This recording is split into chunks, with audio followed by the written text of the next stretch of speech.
নমস্কাৰ আজি আসলতে আপোনালোকলৈ বুলি বাতৰি প্ৰতিবেদন নহয় মই আজি উপস্থিত হৈছোহি শোণিতপুৰ জিলাৰ ঠেলামৰা তিনিআলিত মিছামাৰী যি ৰোড সেই ৰোডৰ কাষত আপোনালোকে হয়তো দেখা পাব পৰৱৰ্তী সময়ত মই কথাখিনি সকলোখিনি কথা ক'ম মই আজি উপস্থিত আছোঁ শোণিতপুৰ জিলাৰ সৰ্বশক্তিমান থেৰাপি যিখন বাৰ মই আহি তাত এক্সিছ বাৰ তাত উপস্থিত হৈছোহি বিভিন্ন সময়ত বিভিন্নজনৰ যি মতানৈক্য যি কথা আমি শুনিছোঁ এক্সিছ বাৰৰ বিষয়ে শুনিছোঁ সকলোৱে হয়তো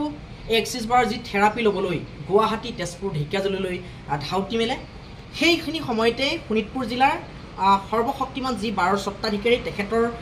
যিখন থেৰাপি বাৰ মই আহি তাত উপস্থিত হৈছোহি মই পোনে পোনে আমাৰ কেমেৰা পাৰ্চনক অনুৰোধ জনাইছোঁ তেখেতে মই সোমাই আহিছোঁ আচলতে ভিতৰলৈ মই আজি আহি তাত উপস্থিত হৈছোহি আচলতে বৰ্তমান সময়খিনিত মানুহৰ মস্তিষ্কৰ যিখিনি কিছুমান দুচিন্তা বা যি ঐশ্বৰিক কিছুমান শক্তি সেই শক্তিসমূহ মানুহে বিচলিত নহবৰ বাবে এই বাৰখনত সেই থেৰাপি দিয়া হয়